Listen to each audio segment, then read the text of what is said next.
In this episode, we look at the monitoring and managing of diabetes risk. It's all compliance. Hello, everyone. This is Tom Fox back for another episode of Diabetes, the Metabolic Bully. I'm joined again by Dr. Byron Black from the Medical Fitness Clinic of Kerrville. Dr. Black, first of all, welcome back. Thank you. I'd like to start today's episode by asking you, are there any common misconceptions about diabetes prevention or management of diabetes through exercise that you'd like to address? Yeah, one of the things that I find is a lot of diabetics think that there's nothing they can do about it. Their parents were diabetic, they're diabetic, and so there's nothing they can do. They're just going to be diabetic. And so they don't worry about exercising or trying to eat right. And that's wrong, because from what I've found in my research, type 2 diabetes is not a genetic condition. And a lot of them think that, again, going back to exercise and going to the fitness center, that you have to go for hours at a time and do all these crazy workouts. When in reality, for a lot of people, if they just go out and walk in their neighborhood or find a place where they can go walk, and that'll be a great start to their program. And then as they advance, they can add more to it. They don't have to do these crazy workout programs and do it 7 days a week. Start small and work your way up. Are there any either success stories or practice examples of clients you feel like you've had success with you could share with us, with, of course, keeping their names anonymous, but just maybe telling some stories? When I was working at Lackland, I had a gentleman come to me. He's retired Air Force.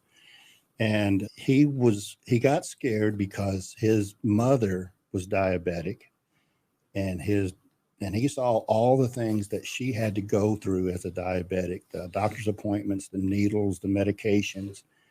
And his doctor said, "You're diabetic." And it scared him. So he came to see me.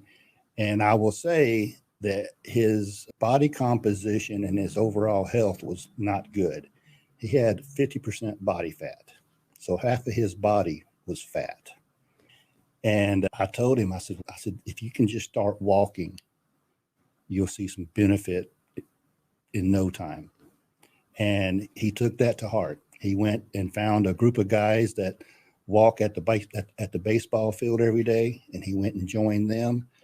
And then he came back to see me and said, "Okay, I need to work on some nutrition." So we talked about that. Going back to that, what is your eating habit and what are you eating? And he said, "I don't eat breakfast." So I told him, "You got to eat something. It doesn't have to be a big IHOP meal. It can be just a banana or a piece of bagel." And he went and did that. And he came back and he said, "Let me show you something." And I said, he said, "Watch this." He scooted back, and for the first time in his life, he was able to cross his leg and tie his shoe. Before, he had to tie it on the side because he couldn't get to it. And the last time I met with him, he had lost probably about 70 pounds, and all he did was walk and change his nutrition. How much chalk that one up as a success? Very big success.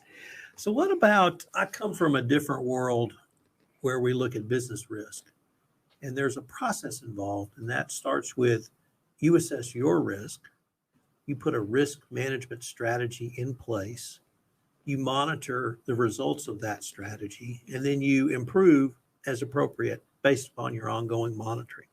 So I'd like to use that to introduce the role of monitoring, first of all, assessment, and then monitoring, and then changing or adapting based upon the results of the monitoring. Does that sort of describe the process you and your clients go through? Absolutely.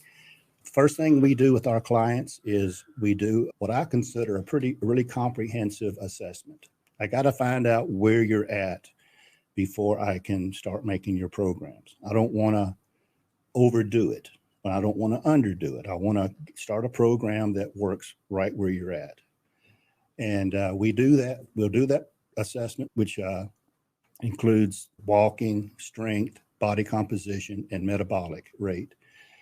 And then in 3 months, after you've done your program for 3 months, we'll repeat it and we'll see what kind of progress you have.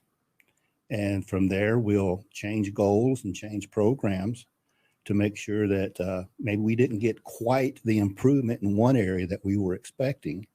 So we look at the program and change it up a little bit.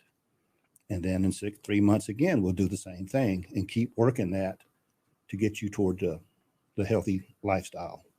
Let me turn to you now, because in my world of legal and regulatory compliance, things are changing on a fairly regular basis. My sense is in the world you live in, and that's lots of different worlds. That's a medical, although you're not a medical doctor. It's a dietary, although you're not a dietitian. It's things are changing and evolving. How do you keep up with the current research? That's difficult. There's in the fitness world, there are several certifying bodies that we use: the American College of Sports Medicine, the National Strength and Conditioning Association, the National Academy of Sports Medicine, and then just other universities and hospitals are doing all this research and putting it out there. And you can find an answer to just about anything you need by simply going to these websites. And now you have to be able to look through the fluff, but you can find some great information on the latest technology and the latest findings that's out there. And so that's what I do. I just do a lot of research through some of the big certifying bodies in hospitals and universities. It strikes me that we talked about in an earlier podcast, the over 65 population of the county we live in. But it strikes me as, do you see a time down the road where a high school or a college might employ someone like you who, when either athletes are assessed or just regular civilians, that they could incorporate your strategies, tactics, and techniques if they have they're prone, red flags appear, as a preventative measure rather than you having to come in after someone's been diagnosed? I would see my profession as a clinical exercise physiologist working in the medical field closely.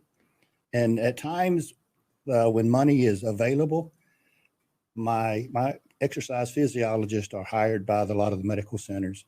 But once money gets tight, they're one of the first ones to be let go. And I think one of the biggest reasons, or one of the biggest holdbacks of a clinical exercise physiologist being able to do more is the fact that, one, we're not licensed. So we can't bill third-party insurances. So everybody that comes to us has to pay out of pocket. And that's a big holdback for a lot of people. So if we could ever get it to the point where we're able to get a license and start charging third-party insurance, it would really go a long ways to helping people. Would that be an industry certification or more like a state license? State license, and Medicare would have to add us to their list of providers that can charge them. And typically what Medicare lists, the other third-party insurances will list as well. So it would have to be licensing at a state level, but have Medicare at the federal level. You mentioned some of the resources that are available to a professional like yourself to really answer any question.